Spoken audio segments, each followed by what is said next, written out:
विश्व हेपेटाइटिस दिवस हर वर्ष 28 जुलाई को मनाया जाता है।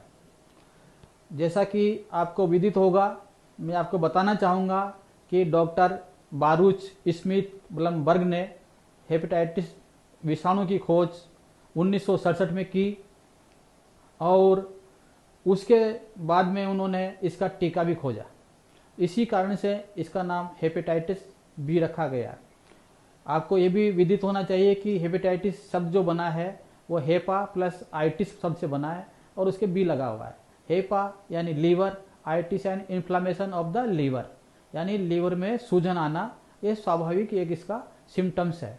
और बी जो रखा, ब्लमबर्ग के नाम से इसको बी नाम दिया गया। और प्रतिवर्ष भारत में नहीं पूरे विश्व में जो है हेपेटाइटिस दिवस मनाया जा रहा है। बंधुओं, हेपेटाइटिस जो विषाणु है, जो वायरस है, आज पूरे विश्व में बहुत व्यापक रूप से फैल रहा है। जैसा कि आपको जानकारी होनी चाहिए कि हेपेटाइटिस वायरस का प्रसार इतना ज़्यादा है कि एड्स से भी 200 गुना तेज़ी से ये वायरस फैलता है। और हमको पता नहीं कि हमारे हेपेटाइटिस बी है या जो अन्य जो लोग इससे ग्रसित होंगे उनको भी जानकारी नहीं होगी। पूरे भारत में आज 5% लोगों को वायरल हेपेटाइटिस हो चुका है और उसका प्रसार ज़्यादा भी हो सकता है। पूरे विश्व की बात करें तो लगभग 4% लोगों को हेपेटाइटिस बी है। और अगर लीवर संबंधित रोगों की बात करें तो भारत में जो विषाणुजन्य और एल्कोहलिक या ड्रग के कारण से या जो ऑटो इम्यूनो डिसऑर्डर के कारण से, ऑटो इम्यूनो डिजीज के कारण से, वंशानुगत कारण से और अन्य कितने कारणों से जानकारी नहीं होती है, उन कारण से लीवर के जो अगर टोटल मरीज देखे जाए तो 25% अवधि जो है किसी न किसी रूप से लीवर के कारण से और उससे संबंधित जो रोग होते हैं उनसे कारण से पीड़ित है। लीवर में जब रोग आते हैं तो उनसे हमारे लीवर को क्या हानियाँ होती है, उनमें मुख्य रूप से फैटी लीवर, ये फैटी लीवर का ग्रेड 2 पे उसकी स्टेज आना, फिर लीवर सिरोसिस होना, लीवर का फाइब्रोसिस हो जाना और लीवर का जो है एसाइटिस होना, लीवर कैंसर होना, हेपेटिक सेलुलर कार्सिनोमा हो जाना, ये सामान्य रोग हैं। इसके अलावा भी जो है डायबिटीज, ऑटो इम्यून रोमेटिक अर्थोराइटिस, गठिया और अस्थमा, यहाँ तक कि स्किन डिजीज बहुत सारी, और जितने ही रोग हैं जो हाइपरटेंशन हो जाती है इस कारण से। तो इन अनेक रोगों से जो है हम कहीं न कहीं जो है लीवर से संबंधित अगर ट्रीटमेंट लेंगे तो ये रोग भी ठीक हो सकते हैं। बंधुओं, जब अपना लीवर खराब हो जाता है तो उस कारण से, लीवर की खराबी के कारण से लीवर का फैटी लीवर होना, सिरोसिस होना, एसाइटिस होना और लीवर कैंसर होना, ये तो सामान्य आज देखा जा रहा है। परंतु इसके साथ ही आपको हार्ट डिजीज हो रही है, लिपिड प्रोफाइल आपके बढ़ते जा रहे हैं, या किडनी फंक्शन टेस्ट जब कराते हैं तो किडनी फंक्शन टेस्ट डिस्टर्ब हो रहे हैं, क्रिएटिनिन बढ़ रहा है और किडनी फेलियर हो रही है। तो इस कारण से जो किडनी और हार्ट, ये प्रमुख जो रोग हैं, इनका उपचार भी हम जो है लीवर का ट्रीटमेंट करके कर सकते हैं। इसलिए इनके उपचार में भी लीवर के डॉक्टर का बहुत बड़ा योगदान होता है। हम हेपेटाइटिस बी या अन्य जो रोग है लीवर के, उनसे किस प्रकार से हम बचें, और उसके लिए सबसे महत्वपूर्ण है इन्वेस्टिगेशन, यानी जांच, लेबोरेटरिकल टेस्ट।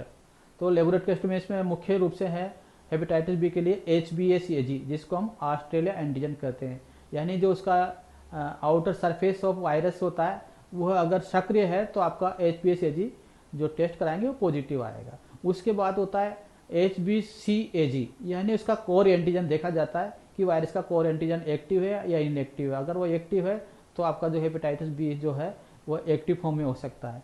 इसके बाद देखा जाता है अगला जो जीन है वो है HbEAg, इन्वोलफ।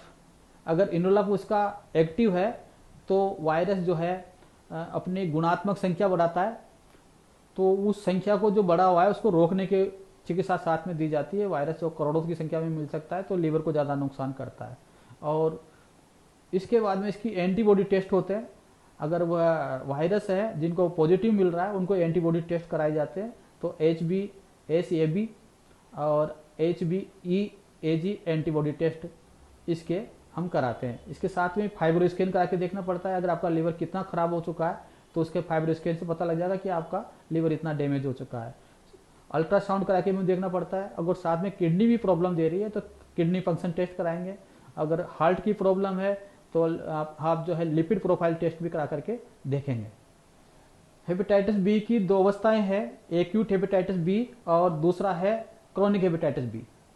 एक्यूट हेपेटाइटिस बी में व्यक्ति को जॉन्डिस हो जाता है, पीलिया हो जाता है, फीवर रहता है, मैलेज रहता है यानी मसल्स पेन होता है, और साथ में उसको वीकनेस रहती है, एनीमिया हो सकता है, आदमी कोमा में जा सकता है।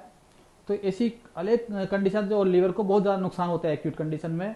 और अगर 6 मंथ के अंदर हमने ट्रीटमेंट नहीं लिया है और एंटीबॉडी नहीं बनी है तो आफ्टर 6 मंथ जो एक्यूट हेपेटाइटिस वायरस है वो क्रोनिक फेज में चला जाता है। तो उसी को हम क्रोनिक हेपेटाइटिस बी कहते हैं। क्रोनिक फेज में अगर वायरस है तो उसमें सामान्य रोगी को सिम्टम्स नहीं मिलते हैं, सामान्य सिम्टम्स मिलते हैं जिसमें वीकनेस रहती है, मसल्स कमजोर हो जाती है, चलने फिरने में उसको प्रॉब्लम होती है, उसको ब्रेन में जो उसकी याददाश्त है वो डिस्टर्ब होती है, उसके लीवर में हेवीनेस होता है और गैस बनती है, पेट में दर्द हो सकता है, किडनी फंक्शन कोई गड़बड़ हो सकते हैं, हार्ट की प्रॉब्लम हो सकती है। और अन्य जो सामान्य रोग है लीवर संबंधी, भूख कम लगना है, जी मिचलाना है, आपको एसिडिटी होना है और हार्ट बर्न होना है, अल्सर होना है, ब्लीडिंग होना है, खून आ सकता है आपको दस्त के साथ में, और खून की उल्टी हो सकती है। एसोफेजल अगर आपका जो है पोर्टा हाइपरटेंशन है तो आपको खून की उल्टी भी हो सकती है। तो ये जो जितने भी कंडीशन है वो क्रोनिक हेपेटाइटिस बी की अलग अलग स्टेज के बाद में होता है। एसाइटिस हो सकता है, और आगे जाकर के अगर ट्रीटमेंट सही नहीं लिया, आपने लीवर को बचा के नहीं रखा, तो क्या होगा, hepatic cellular carcinoma. Hepatitis B के ट्रीटमेंट की बात करें कि क्या समाधान हो सकता है हेपेटाइटिस बी से का, और उससे रिलेटेड जितने भी आपको जो रोग बताए हैं लीवर से संबंधित या लीवर के कारण से जो रोग हमारे शरीर में होते हैं उनका समाधान करने के लिए जो है पीएचडी लेवल पर जो रिसर्च हुआ हेपेटाइटिस बी के उपचार से संबंधित, और साथ में जो लीवर से संबंधित जितने भी रोग थे उनके लिए कारगर मेडिसिन थी हेपासिस कंपोनेंट। ये हर्बल मेडिसिन है, और इसमें जो है जो मेडिसिन जितनी भी ली है उनको बिल्कुल क्वालिटी कंट्रोल लैब के द्वारा टेस्ट करके और अच्छी तरह रिसर्च करके और लगभग 20 वर्ष तक लगातार अनुसंधान करके पाया गया कि वह आपने जितने भी में भी रोग बताए थे उन सब पर वह अच्छा उपचार है। कोई साइड इफ़ेक्ट इस मेडिसिन के नहीं मिले अभी तक। तो इस कारण से बिना कोट्राइंडिकेशन के और न ही किसी प्रकार के फार्माकोविजिलेंस के ये मेडिसिन बिल्कुल अच्छी कारगर मेडिसिन है जिससे आप लाभान्वित हों। और इस प्रकार से जो है आज का जो संदेश है आपको हेपेटाइटिस बी रोग के उपचार में बहुत ही आपके लिए लाभान्वित होंगे, ऐसी पूरी आशा है। आप इस वीडियो को अधिक से अधिक प्रचार प्रसार करें ताकि देश के समस्त बंधुओं तक ये हमारा संदेश जा सके। जय हिंद, जय भारत।